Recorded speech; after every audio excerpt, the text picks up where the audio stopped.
Halo, selamat malam pemirsa. Senang sekali hari ini malam hari kembali menyapa Anda di Indonesia Business Forum bersama dengan saya Celia Alexandra pemirsa. Pemirsa, kondisi ekonomi kita dirasa kurang baik, apalagi jumlah PHK yang sampai saat ini terus bertambah pemirsa. Ekonomi syariah menjadi solusi untuk mendorong UMKM semakin lebih maju. Kita ketahui UMKM ini sebagai penyumbang PDB 60% dan juga penyerap tenaga kerja sebesar 97%. Yang jadi pertanyaan kita pada malam hari ini, bagaimana kemudian kontribusinya antara ekonomi syariah terhadap UMKM? Kita akan bahas di Indonesia Business Forum malam hari ini pemirsa dengan sejumlah narasumber yang sudah kami undang hari ini di Studio TV One. Pertama saya akan sapa Bapak M. Riza Damanik, Deputi Bidang Usaha Mikro Kementerian UMKM. Selamat malam Pak, boleh mic-nya dipakai Pak? Selamat malam. Assalamualaikum. Oke Pak, kemudian juga hadir bersama dengan kami Profesor Dadan Hindayana, Kepala Badan Gizi Nasional. Selamat malam. Malam, Mas. Kemudian juga hadir bersama dengan kami di samping saya ada Prof. Anggito Abimanyu, Wakil Menteri Keuangan. Selamat malam Prof. Malam, terima kasih. Dan juga turut hadir bersama dengan kami pada malam hari ini Ibu Munifa Syanwani, kemudian merupakan Wakil Ketua Ikatan Ahli Ekonomi Islam Indonesia dan juga Ketua Umum Pemberdayaan Perempuan UMKM Indonesia. Selamat malam Ibu. Selamat malam, Assalamualaikum. Waalaikumsalam. Dan juga pemirsa, sebelum kita masuk kepada topik pembicaraan kita yang sangat menarik pada malam hari ini, kita simak informasi berikut untuk Anda.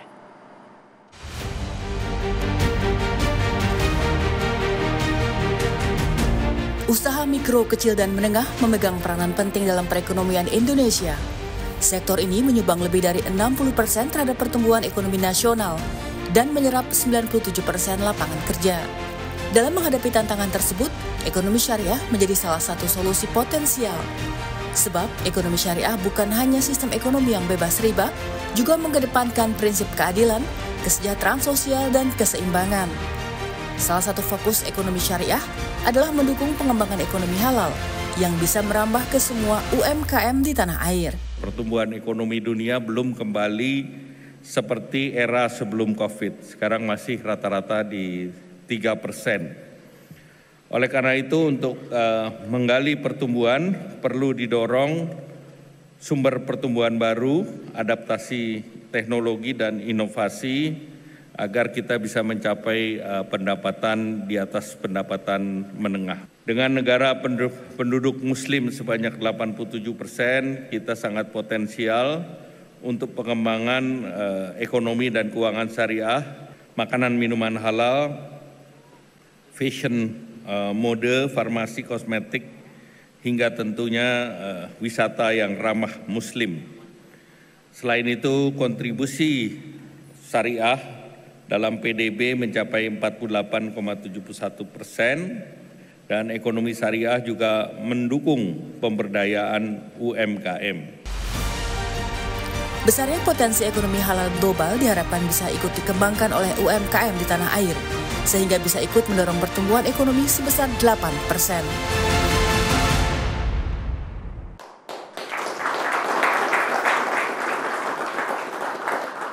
Baik, tadi kita sudah dengarkan bersama bagaimana UMKM ini menyerap tenaga kerja sebesar 97% pemirsa. Dan juga Bu Munifa ini yang sangat menarik yang akan kita bahas pada malam hari ini adalah kita ketahui pertumbuhan ekonomi, kemudian kondisi ekonomi saat ini kurang baik. Begitu. PHK di mana-mana bertambah jumlahnya. Dan juga kalau kita lihat saat ini di masyarakat pelaku UMKM semakin bertambah. Anda melihatnya bagaimana Bu? Apakah ini juga bisa mengatasi segala permasalahan ekonomi yang kita hadapi saat ini atau seperti apa? Ya, terima kasih. Assalamualaikum warahmatullahi wabarakatuh. Terkait dengan saat ini, memang yang paling sangat membantu adalah ekonomi UMKM. Kami bisa merasakan itu di masyarakat. Di saat waktu kita pandemi, semua kolab, tapi yang hidup UMKM. Kemudian juga perusahaan-perusahaan yang besar semuanya adalah yang mengalami sama-sama kita ketahui. Tapi yang dari bawah tumbuh itu adalah ekonomi UMKM. Dari makannya mereka kirim makan, kemudian juga mereka siapkan semuanya, itu adalah dari UMKM. Itu sangat terasa. UMKM dia drop turun, maka berangkat dari UKM. Nah, kenapa tadi sedikit disebutkan terkait dengan pemberdayaan UMKM, pemberdayaan perempuan. Itu ketika COVID ada banyak, pastinya kita mengalami ekonomi yang luar biasa, dropnya yang luar biasa. Yang sangat berdaya di sana adalah kaum perempuan. Apapun yang mereka lakukan itu adalah untuk menopang ekonomi rumah tangganya, ekonomi kaum perempuan itu sendiri. Satu contoh, kami punya cerita ketika di satu daerah itu ada semacam anggota kami lah, pasukan kami itu ibu-ibu, waktu pandemi ekonominya ngedrop luar biasa. Ketika pandemi itu ekonomi ngedrop luar biasa, kemudian dia bangkit kembali di Jawa Barat. Dia bangkit kembali dan pada saat dia ngedrop itu dia betul-betul dicemoohkan oleh kawan-kawan yang lain gitu kan. Nah, ketika itu dia terus berupaya keras untuk membangun ekonomi rumah tangganya, untuk membangun kreativitasnya dalam UKM-UKM-nya itu. Akhirnya kami memang sejak awal itu bekerja sama dengan Bank Indonesia, dikurasi, dan dia bukan siapa-siapa. Artinya bukan siapa-siapa di situ, bahkan quote and quote terhinakan karena ekonominya hancur. Dia bangkit lagi, dibina oleh Bank Indonesia, dikurasi sedemikian rupa, akhirnya apa yang terjadi? Sekarang dia terjadi bangkit dan ekspor ke luar negeri. Luar biasa. Berarti pembinaan ini memang dibutuhkan sekali sangat untuk dibutuhkan, UMKM gitu ya? Sangat dibutuhkan, mulai dari modal, kemudian kita bina sedemikian rupa bagaimana dia supaya berkembang, lalu setelah itu manajemen. Produksinya, udah manajemen produksinya, lalu kemudian pengemasannya, jaringan pasarnya, business matching itu menjadi penting sekali, dan pembinaan para regulator kita juga yang menjadi penting untuk membantu mereka sehingga mereka bisa bernapas lega, bisa menjajakan, menjual barang-barang yang enggak hanya nasional aja. Mohon maaf saya sampaikan, Bank Indonesia itu sering mengadakan business matching, kurasi-kurasi terhadap UMKM kami. Sehingga mereka yang tadinya dari UKM menjadi UMKM, terus terjual secara nasional dan bahkan dibukakan pintu-pintu transaksi secara internasional. Oke, Bu Munifah, tadi sempat Ibu sampaikan bahwa memang UMKM ini luar biasa untuk bangkit khususnya di masa COVID. Apakah ini juga artinya di tahun 1998 kemudian 2008 ketika krisis ekonomi terjadi, ini bisa menunjukkan bahwa UMKM itu mempunyai ketahanan ekonomi yang tinggi, begitu berarti Ibu ya? Ya, saya yakin itu. Kenapa? Saya selalu bilang bahwa ekonomi rumah tangga itu enggak besar. Kan yang penting mereka hidup keluarganya. Boleh dikata kalau ekonomi middle up, mereka enggak cukup dengan uang 500 sampai 1 juta. Tetapi ekonomi rumah tangga di 100.000 mereka sudah cukup untuk sekolah anak, untuk makan keluarga, untuk semuanya dilakukan itu oleh ibu, oleh perempuan di dalam rumah tangganya clear. Sehingga itu menjadi penopang yang luar biasa. Oke, baik. Dan juga di sini pemirsa hadir bersama dengan kita yang memang dirasa oleh Presiden Prabowo Subianto akan menyerap banyak sekali UMKM di sini. Ada Profesor Dadan. Prof Dadan, sudah bulan ketiga nih Prof, MBG kemudian berjalan. Sektor-sektor UMKM mana saja yang kemudian saat ini sudah tergabung, kemudian terafiliasi untuk bekerja sama? Bagaimana ini, Prof? Baik, kami baru 2 bulan bekerja ya.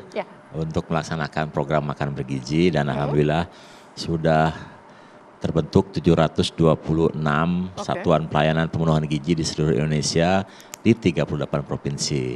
Dan seperti diketahui bahwa satu satuan pelayanan itu menyerap 50 orang tenaga kerja. Jadi dengan hitungan 726 kan sudah lebih dari 30.000 orang yang bekerja di satuan pelayanan pemenuhan gizi.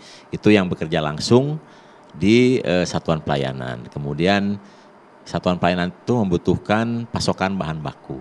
Dan sekarang sudah ada yang terdaftar sebagai supplier kami di 726 itu 1.500-an supplier, dan 757 diantaranya adalah UMKM. 110 koperasi, kemudian 60-an Bundes, kemudian 6 Bundesma. Sisanya adalah supplier-supplier yang tidak tergolong ke dalam itu, tapi itu mungkin belanja langsung di pasar dan sebagainya. Itu jadi pergerakan sebetulnya dengan adanya makan bergizi ini sudah lumayan, dan perkiraan kami ke depan kalau ini program sudah jalan, di dalam satu satuan pelayanan kan membutuhkan pasokan bahan baku yang cukup. Karena untuk melayani 3.000 anak itu setiap hari membutuhkan 200 kg beras ya, 350 kg ayam, atau kalau 1 kilonya 1 ayam berarti butuh 350 ayam setiap kali masak, butuh 3.000 telur, butuh 300 kg sayuran. Jadi ini jumlah pasokan kebutuhan yang seharusnya bisa dipasok oleh UMKM di daerah-daerah. Dan nanti kalau ini sudah jalan ya, dan Pak Presiden kan meminta agar program ini dipercepat sehingga 82,9 juta bisa menerima manfaat di akhir tahun 2025, itu akan mencakup 30.000 satuan pelayanan. Jadi kalau satu satuan pelayanan bisa menampung 2 sampai 3 agregator, baik itu UMKM, koperasi atau Bundes atau Bundesma, dan masing-masing itu akan terdiri dari beberapa orang yang bekerja di dalamnya. Saya kira sudah bisa diperkirakan kalau bekerja langsung saja nanti akan 1,5 juta, kemudian yang memasok akan kurang lebih jumlah itu. Jadi itulah peran dari program makanan bergizi yang saya kira ke depan akan dirasakan. Dan sekarang ini kan kita kelebihan telur, kita kelebihan ayam. Karena yang bisa membeli telur dan ayam itu hanya 30% penduduk Indonesia. Ketika program makan bergizi diadakan, maka market baru diciptakan dan kemudian pembelinya pun siap, yaitu Badan Gizi Nasional. Oke, siap Pak Dadan. Nanti kita akan coba dalami. Saya nanti akan ke Pak Riza. Pak Riza, kalau kita melihat saat ini UMKM itu menjadi tulang punggung begitu ya Pak. Bagaimana kemudian kolaborasi antara ekonomi syariah dan juga UMKM? Jangan dijawab dulu. Usai jeda kami akan kembali untuk Anda pemirsa. Tetaplah bersama kami.